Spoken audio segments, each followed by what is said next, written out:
Welcome to the Delvin Cox Experience, the podcast in which each week I am on a one-man mission to unite our culture through diversity. I'm your host, Delvin Cox, and with me today on the pod, back to the experience, straight from St. Louis, my boy Bobby Dollaz. How you doing, brother? I'm good, man. I'm good. How your night going? It's going good, man. It's going pretty good. That's what's up, man. This is like number 3. Yeah? You going for the trifecta. That's a good thing. Experience. I got all the experience I can use here. Definitely. So, as always, we like to start the podcast off with the 5 for 5. 5 questions, 5 answers to get the ball rolling. Bobby, are you ready? I'm waiting on you. Perfect.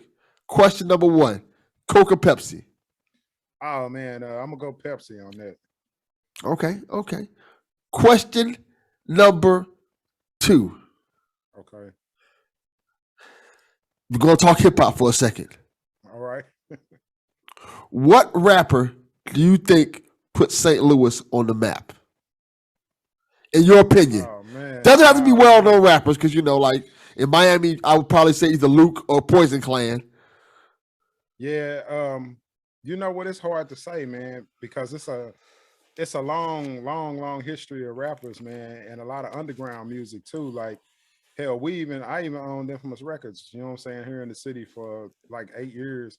So like it's been a lot of crews that made it and did a lot and then wound up getting shot up due to the street shit, you know what I'm saying, and ended up not really being what they could. But I would say if we're gonna just say like straight, when people say St. Louis and then they categorize it into rap, I'm gonna have to say it would be Nelly, man, because because he like Nelly wasn't rapping in the very, very beginning. You know what I'm saying? His homeboy Ali was trying to get some shit done. He was making beats and all of that. And we knew Ali from this barbershop called Leroy's back in the day. You know what I'm saying? But yeah, we did a lot of music, man. We worked with a whole lot of different underground artists like True to Life and Family of Kings, Real Hip Hop Records. My frat brother Charlie Chan and DJ Sir Thorough, like we used to mess with a lot of people. Even my dude Aunt C from Universal Records, man. Like we used to do a lot. So I would just say Nelly though, because he was the last one that came out, and now he's synonymous with the name St. Louis. I agree. Question number 3. Yeah. Yeezys or Air Forces? Man, what kind of shit is this? What? I gotta ask it. Some people like the Yeezy shoes. Some people like the Air Forces. Nah, I'm gonna have to go with the Air Forces over the Yeezys, man. I'm not a fan of none of that stuff that a lot of these rappers be putting out there and endorsing. So I'm gonna go with the Air Forces, bro. I feel like Air Forces is weird to me because when we was coming up, Air Forces was kind of like known as the cheap shoe. Yeah. It was like it was being cheap and name brand at the same time. Yeah, and now it's kind of like the shoe that everybody wear. Like you got to have a pair of Air Forces in your closet. Well, let's jump into the St. Louis way of Air Force thinking. Okay, Air Force Ones are awesome when you get the white ones. Okay? Yes. As long as they are white, you good. You can wear them with any fit, anything. You'll see a majority of the old heads like myself and some of the down to earth cats in St. Louis wearing the white ones. The bangers, you know what I'm saying? They wear the blue ones, they wear the red ones, different colors mixed in and stuff. But if you a nigga right now walking around with some black Air Forces on, you don't have no love for yourself. That's accurate. That nigga's a murderer. You don't even want that nigga on your block. Don't drop him off at home. Don't do nothing. I don't care. Even if you work at Amazon and he there too, you just tell him, man, I'll pay for an Uber for you, bro, and you can get home. They got on black Air Forces. Leave them alone, bro. Yeah. Question number 4. Since you're in hip hop like I am, what's the best rap album you've heard so far this year? This year? Oh man, what have I listened to that I actually like this year? I really, honestly, bro, like I really haven't heard anything that has really kept my attention. You know what Huh? I'm saying? Interesting. I mean, like I'm an ex-rap head, man. So I like content in my music. Like I like cats that tell stories and have meanings behind what it is they're saying. I don't really dig a lot of music where they're just talking about, I'm gonna steal your chick, I'm gonna screw your chick. We're gonna do drugs and kill people this week. Like that shit cool, but you only need to hear that on one or two songs on a whole album, man. Like you got to varietize your album. You got to have some party music. You got to have a little bit of political music. You got to have some gangster shit. You know what I'm saying? Like you gotta touch bases with every audience when you create, man. You know what I'm saying? And if that's not what you're doing, I'm not with the mumble rap. I'm not. I don't like. I like some of the drill rappers, but I don't really vibe with them like that because to me, I feel like being a nigga from the streets, man, you just don't get on no record and tell everybody what you done Yeah. in the streets. You know what I'm saying? Like I don't volunteer information, so so I have 3 for you that you might like. Then based Okay. on what you said. Okay. The new Nas album that came out earlier this year. Okay. Really good. It's produced by Hit Boy. Yeah. That was a really good one. AZ came out with an album. AZ back? Yeah, like a couple weeks ago, I want to say it came out. What? AZ back? It is really good. It's really, really good. Is he signed to Nas's label though? Because I know him and Nas was running. I think he's independent. I think he has his own label or something like that. Okay. But yeah, I heard it. Want to say I heard it last week. It is really good. And J. Cole's album's really good. Damn, Dev, they all East Coast. Okay. I can't think of no Midwest dudes that came out in this shit. My son probably know. My son is a lot younger than me, and he's into that. He puts me on the stuff. Yeah, man. When I was growing up, I was a West Coast dude. I listened to all West Coast rap. I'm talking about Sibo and Brother Lynch Hung and Mac Dre and E40, Too Short. I listened to all that type of music when I was coming up. I did too. I listened to a lot of Pac, a lot of Digital Underground, a lot of Cube, stuff like that. Spice One, DJ Quick, you know what I'm saying? Like that's the type of shit I was on. But I would say if I had to choose all 3 of them right now, due to the circumstances of the way the world is, I would say J. Cole. J. Cole's album's really good. It's really good. I would say because I heard his album, I heard some of Nas's, but I didn't even know AZ had an album out. But like I'm going with the relevance factor, and Nas isn't going to be as relevant to what's going on in the world right at this moment because he's a Jay-Z era. Like, you know what I'm saying? Like he's a pop era. He's a big era, So no matter what he do, ain't nobody gonna really trip off his music like they should. Yeah, Nas' album feels more like grown man music, adult music, adult hip hop. So right. Yeah. So it's gonna be hard to get some of the millennials and some of the youngsters to actually stream and rock with some of the shit he doing unless he got Kodak Black or somebody on a song. He got some younger cats on there, but it's like I said, and Hit Boy kind of makes that type of different type of soul music. Yeah, them beats. So it picked up a lot of traction. Okay. But you're correct. Yeah, he has to have that younger connection with those people because a lot of that stuff goes over their heads. Yeah, man, and they don't really care to understand the styles that they had back then because Nas was a storyteller too. Yeah. You know what I'm saying? And they don't know the difference in telling stories and actually getting out here and doing dirt so you'll have something to talk about. You know what I'm saying? Like their content is the dirt they doing. I still don't agree with that. Oh yeah, that is a fact. Yeah. All right, question 5. If you could pick any 2 rappers to be in a versus together, who are you picking? Oh man. The whole production of verses, like the whole big old concert type thing. They do their 20 songs. Who are you picking to go against each other? Man, if I wanted to do like an ultimate versus, and we going off of like a catalog of music, I would say off a straight catalog of music, and we talking the artistry. I would say one would have to be Jay-Z. Okay. And either he would have to go up against Drake or Lil Wayne. That's a good one. That's actually pretty good one. Because I'm thinking like I said, we talking catalogs and hits and and songs where you've done features on and they've been hits, and you know what I'm saying? Like that's where we at with that. Okay, I like that. I Yeah. like that one. One of the ones I came up with a while back. I don't think it's gonna happen. Period, because of health reasons and things like that. I thought of Scarface and Ice Cube. Ooh, that would be good, man. But Face was way too underground for somebody like Cube. Yeah, Like Cube is gonna be mainstream simply off of his productions of movies and stuff too. Because Cube got songs and movies and all kinds of stuff. He done wrote songs for movies and it make a difference. You know what I'm saying? But you're right though. That would be something, man. Face beast, man. Scarface is that dude. Yeah. I like that, man. That would be something awesome, bro. Yeah, I So like that. I want to touch base with you, because a couple of things. Like, one, you was talking about the hip hop scene that you was into. Two, which we'll talk about in a minute. Yeah, I really appreciate. Well, we can start off with that one. I really appreciate the conversations you've been having lately on your podcast about mental health, mental illness, in terms of depression and things like that. I think the whole thing you've been doing with that is dope. So the first thing I want to ask you is, how did you come up with that concept? What made you want to start doing it? And how did it come together?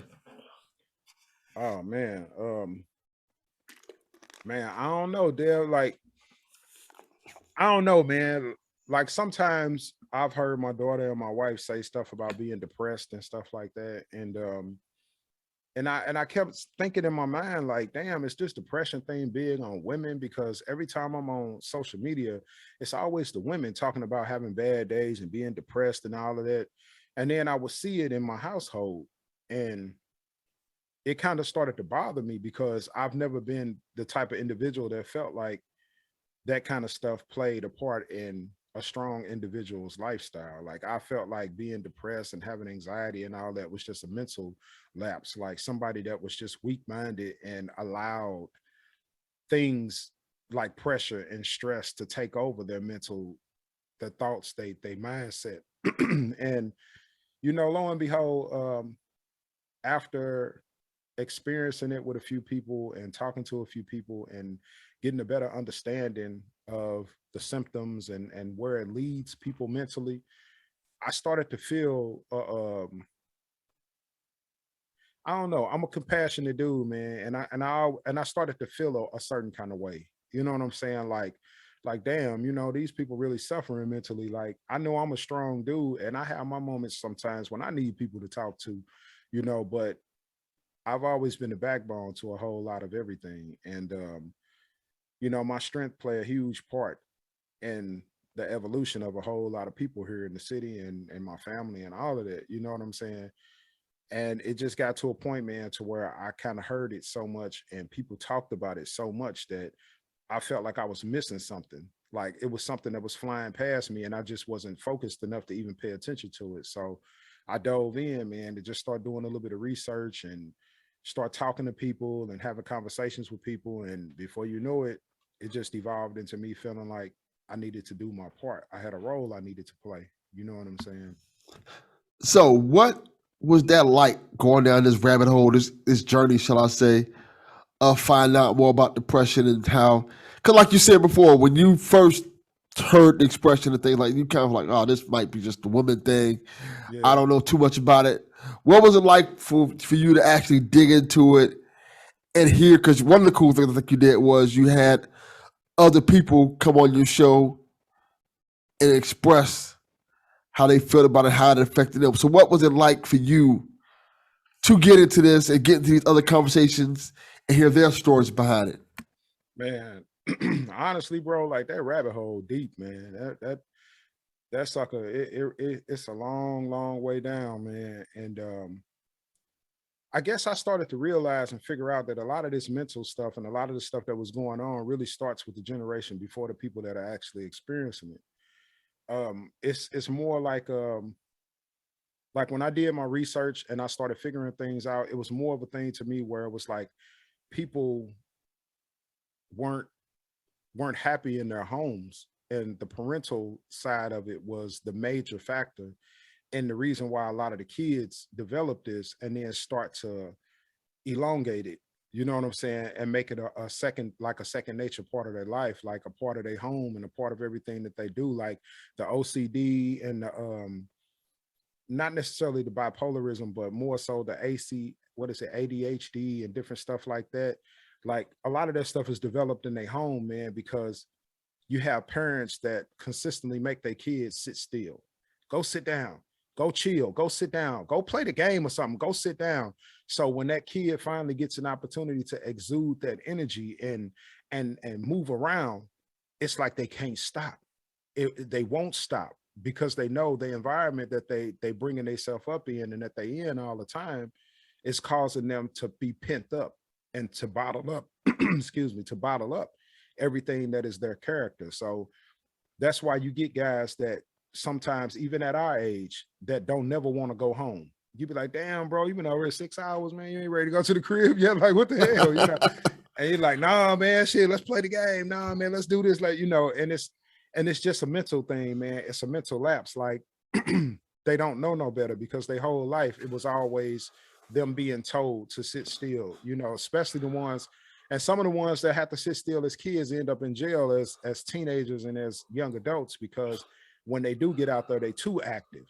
You know what I'm saying? The old term, like, this motherfucker do his job too good. You know what I'm saying? Like, Yes. like you'll get those. And that's just the way I interpreted it, you know. And as far as the depression and things like that go, I think the depression really comes from not having stuff, man, not being able to reach out and grab the things that everybody else is. You know, like kids fall into a stupor when everybody around them look better than them, dress better than them, eat better than them. You know what I'm saying? So much so to a point to where the hatred starts to build and become a demon inside of them. And then before you know it, they are out here on some maniac type shit, doing some stuff they shouldn't be doing and getting involved in stuff they shouldn't. And when they get that taken away from them, or when they don't have that avenue to walk down anymore, it's more of a depressive state because they can't bring themselves to remove themselves from that situation. Like it's always playing in their head. You know what I'm saying? And I think that's kind of why some of the ladies have to deal with the depressive state, because they overthink everything. You know, I want to say at least 60% of women kind of overthink. And when they do, they're stuck in their mind, they're stuck in their head. It's just a position that they don't want to let themselves get out of because they feel like they losing control. You know what I'm saying? Yeah. So Let me ask you this. Why do you think there's such a stigmatism with mental health, particularly in the Black community? Because you always see psychiatrists, like white families, when something wrong with their child, they take them to a psychiatrist, they go get therapy. Even as adults, therapy is a constant conversation in other families, in other communities. But when it comes to the Black community, you always hear the type of thing like, oh, that's just our crazy cousin. He's over in the corner tripping, don't mind him. yeah. Why do you think there's such a stigmatism with going to get help for that type of thing? Man, I want to say basically that's just because even like with us Black men, um, with the old saying, Black men don't go to the doctor. You know what I'm saying? We don't ever go to the doctor. I think the whole fact with that, bro, is just that Black people in general just don't like being told what to do. You know what I'm saying? And it's hard being an adult, being told by another adult, and maybe a good 60 through 80% of the time an adult that's younger than you are, you know, where you feel like in your mind, you know a little more because you've been around the block 2 or 3 more times than they have. You in your 60s, this person 35 telling you, well, everything that you're doing is all wrong for your lifestyle and you need to change this and you got to do that. It's kind of a plantation mindset. You know what I'm saying? Like we've been told what to do so much by the police, by our bosses, by our parents, by, you know what I'm saying, by every extremity around us, that we know when we finally get the opportunity to do what we want, we're not going to let nobody take that away from us. So yeah, I ain't going to the doctor, because if I go to the doctor, he going to tell me I got to take all these damn pills and tell me I can't eat my bacon fat and can't do this. Nah, fuck that. I want that. So I'm not going. I'm going to do what I be in the hospital before they tell me I can't do this, that, and the other. You know, a lot of some of the black women is the kind of the same thing. Nah, this person ain't gonna tell me how to raise my kids and how to do this, that, and the other. I know what I'm doing. I'm the mama. It's just one of those things where we get to that point in our minds and in our hearts to where we feel like we being wronged by society because our whole bringing from Africa to America has been manipulation and stuff that we've had to feed into our entire lives.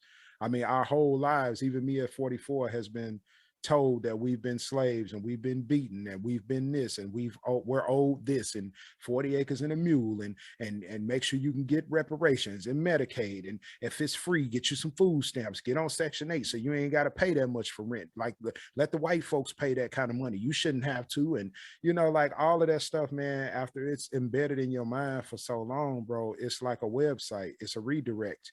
Every time you go one direction, you redirect it right back to the bullshit. You know what I'm saying? So I think that kind of plays a huge part, just not being one to be told what to do. I agree. I think that's unfortunate that that's something that's kind of plagued our communities. But let me ask you this. How do we combat things like that? How do we kill these stereotypes and these stigmatism to get black men in particular go out there and get the help that they need, whether it's mental help, whether even going to the doctor and they get checkups? Because that's another thing that's plagues us. Because if you look at the life expectancy of black men in particular, it's a lot lower than other races. And the crazy thing about it is people like to blame it on gun violence and things like that. While that does play a part into it, it's also just health issues like black men getting cancer, getting colon cancer, having heart attacks, getting things that at one point could have been detectable, but because they failed to go to the hospital or the doctor to get checkups, couldn't find it. Next thing you know, 50 years old, pass away. Yeah, man. I think the way to combat that, bro, in my opinion, this is just the way that I feel. It's the way that I think about the situation. The way to get past a lot of that, man, is black folks, man, and black men in general, especially men our age, need to stop being so damn scary, man. Like, we too afraid, bro. Like, that's the number one problem. We just too afraid. Like, the police are afraid to do their job, so they shoot people. You know what I'm saying? Doctors are afraid of malpractice, so that's why you only got a certain amount of surgeons, a select amount of people that ain't afraid to grab that knife. Do the worst to you to make you better. You see what I'm saying? Black people, we're afraid, bro. We're afraid of doing everything the right way and living a boring life. You know what I'm saying? You hear black people say all the time about white people, hey, he all plain and they all bland and plain and shit. They don't do nothing. Look how they dress. We make fun of that, but they stable and they mentally correct and they chilling and their kids are happy. And when they pull out of their garage, you might laugh at their car and all of that kind of shit. But these the same families that every time you look up, they on vacation in Aruba and Mexico and you know what I'm saying, all these places because they treating themselves and they're not making a fool out of themselves. You know what I'm saying? Like, I think a lot of us are just generally afraid of failing. We're afraid of being told what to do and realizing that what these people are saying is correct and we've been wrong all along. We're afraid of death. We're afraid of it's just a generalization, but we're afraid of a lot of things that can actually help our lives. You know what I'm saying? And until we actually can stop being afraid to go to the doctor, when we can stop being afraid to keep our mouth shut and actually listen, because when you listen and you're learning, you know what I'm saying? When we can actually sit down and not be afraid to read the room, we'll pick better friends and have better relationships with people. All of that kind of stuff, man. It's just those little things I think in general that would actually combat some of the stuff that go on amongst us. I won't say white folks and Mexicans and other browns and all that, but just us blacks in general. Okay, to switch gears a little bit, I wanted to talk to make it a little bit more of a lighter topic because we started out heavy. Let me ask you about this. You were talking about hip hop earlier. You were talking about your label and stuff like that. How did that begin? How did you even start up? How did you even get to the process? Like, I want to start a label. I want to start developing artists, essentially. Man, I don't know, bro. Like, I'm just one of them kind of dudes, Devin, man, where I feel like if it's something that I want to do or it's something that I really like and I admire, I want to get my hands dirty, man. I want to be a part of it. You know what I'm saying? Like, I'm not one of them kind of guys that likes to just sit back and wait every week to watch the TV show. You know what I'm saying? I'd rather just sit down and write my own. And then that way I know what's gonna happen. Like, I guess it's me just controlling my situation, being able to control me and what I do. And I remember, I think I was a sophomore in high school, man, and we had a little talent show. And bro, like at the talent show the year before our freshman year, we lost to the juniors who are now the seniors. And we was cool with these cats. They played football with us and everything. And they was one of them was an actual DJ and the other ones rapped. So they rapped, man, and they blew it away, bro. Like, we lost, we came in like fourth our freshman year. We was like, oh no, man, like this ain't right. So the next year we had another talent show. And within having that talent show, everybody was like, all right, we're gonna write us a song, and we're gonna do our own song, and this time we're gonna beat them because it's gonna be an organic song, basically something we wrote. And I went, man, and fucking listened to listen to Paperboy. I don't know if you remember him. He had a song called Diddy back in the day. Yes. And and I rewrote his whole third verse, bro. And when I rewrote the verse, we went to the little session to rehearse it at my people house, and I spit the verse, and my dude was like, "Damn, nigga, that sounds familiar as a motherfucker." And I'm like, "What you talking about? What you talking about? I don't know what you talking about." He's like, "Hold on, man, that's Diddy." He's like, "Hey, that's Paperboy, man. I heard that song." So they sat down with me and made me rewrite the whole verse that I had did for the little song. And when I wrote the verse, they was like, "Damn, bro." They was like, "That sound pretty good." So we did the song. We wound up coming in second, actually, because this time around, not only did they rap and had a DJ, they had some little chicks that were seniors too dancing with them, and it looked like a straight show on stage. So they beat us. We wound up coming in second. And after that, I kind of just sat down and started writing. You know what I'm saying? Just like putting everything that we was doing in the streets, and not necessarily like the stuff that was going on, but the things, the situations that we was putting ourselves in. I was leaving open-ended songs on situations that we was getting ourselves involved in. And I was just writing the stuff down, man. And then one day a beat came on and I started saying, like, talking what I had wrote.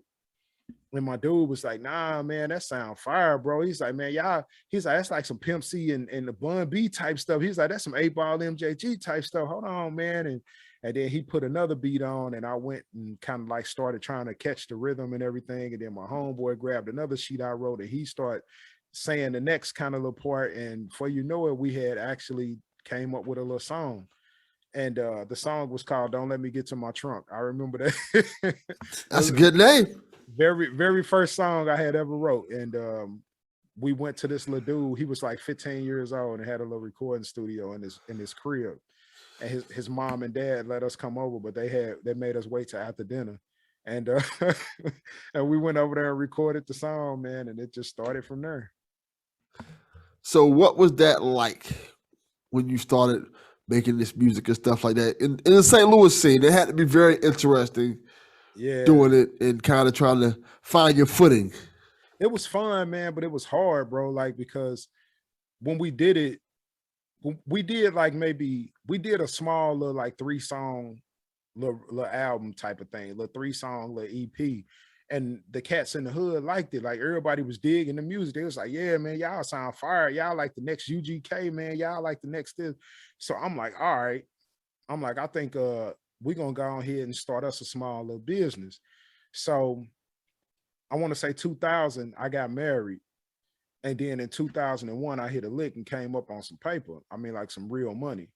So I went and hollered at Bernadette M. Brown Esquire. I remember running into her one day and she told me, "You know, I'm an entertainment attorney and this, that, and the other." I thought she was trying to holler at me, but she had seen the name. Back then we used to wear our label and our name our rap name on our baseball jerseys and stuff like that. So she seen the name of the label and realized that the name was a name that had just popped up in her new up and coming artist. No, it was like a business thing. She was a lawyer, so like when new businesses popped up back then, the lawyers would get the name of the businesses and the address and all of that stuff, so they could call them and say, "Hey, if you need representation and all of that," you know what I'm saying? And she came to me and she was like, "You know what? I seen that name in my Rolodex or my whatever she called it." She was like, "Are you a new company?" And I was like, "Yes, ma'am. We just started the business like 6 months ago, 5 months ago." And she was like, "Are you looking for representation? You need an attorney?" And she gave me her business card. And when I looked at it, I was like, "Oh, wow, you like right around the corner from where I live." She was in Berkeley and we was living in Berkeley too. So she's like, "I am." And next thing I know, man, we just created a relationship and I was paying her a retainer. I think I was giving her like $1,500 a month, man. And back in the early 2000s, and she was signing all our contracts and reading everything and, you know, just doing lawyer type shit, you know. But it was fun, man. It was hard, but it was fun, bro. And just a regular recording process. Let me ask you this. Mm-hmm. What were some of the cool moments you had doing this type of thing? Some of the cool artists you got to work with, had a chance to mess with and make music with? Oh, man. I remember one moment that stand out in my head is 1998, man. Or was it 98? Nah, it wasn't 98. Yes, it was. It was 1998 when we was really getting the business going, because I didn't actually buy my LLC until 2001. But I had started formulating the business in 1997, 2 years after I had graduated from college. I mean, graduated from high school. So we was we was at the last Freaknik down in Atlanta, 1998. And I remember running into some cats, man. I don't even remember their names, but they was from North Carolina. And these cats turned out to be in a whole bunch of different videos, like about a year later, as being some of the biggest drug dealers in North Carolina. And they was like, they was like all on the like murder tapes or whatever they was called back then. I can't think of the name on, but the niggas was on there, man. And I remember the night that the cats bought us like 20 pizzas from Domino's and was smoking with us. We had went to Club Nicky's. We met Luke and we met the dude No Bone or whatever his name was with the crazy hair. They used to have all the crazy hair. Okay, I think that's about. Yeah, we met them at Club Nicky's. Club Nicky's was like a huge strip club back then, man. It was crazy. And we met like 2 or 3 cats from 112. They was there that night. And everybody was in the VIP, and we got invited into the VIP because of the dope dealing cats. And we didn't even know these dudes sold dope. We just thought they was just out there just tossing paper. You know what I'm saying? We thought they was rappers too because of the way they was dressed and the money they was spending and everything. We met Jermaine Dupri and the Brat at this car wash off of Peachtree. Down in there, it's this one car wash, man, where all the famous people used to always come. I remember seeing Diddy in a limo. He was sitting at the car wash talking to a couple people. Like, it was a gang of people back then, man, at that Freaknik. And I remember them closing the streets off and us going to the Underground Mall and Lenox Mall.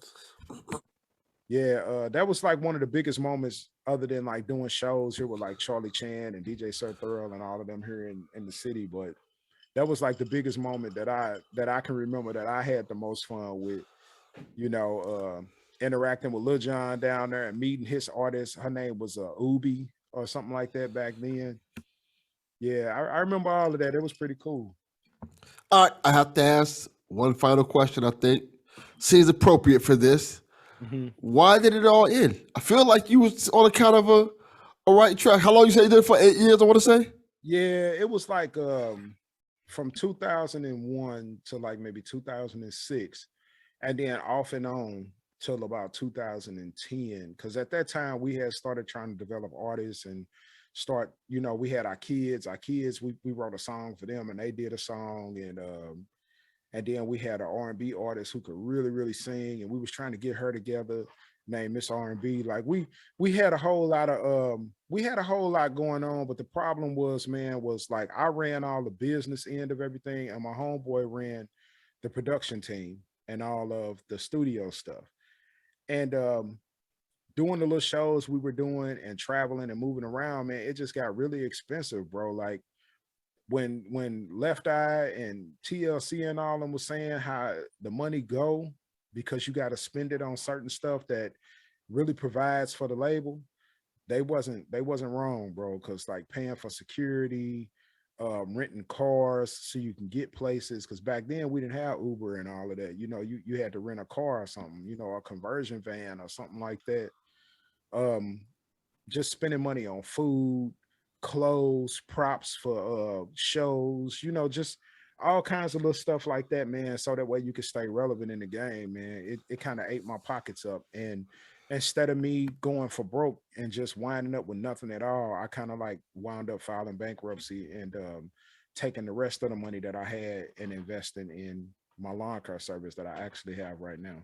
And that's actually pretty successful. Yeah, yeah. That's dope. So what has it been like for you now?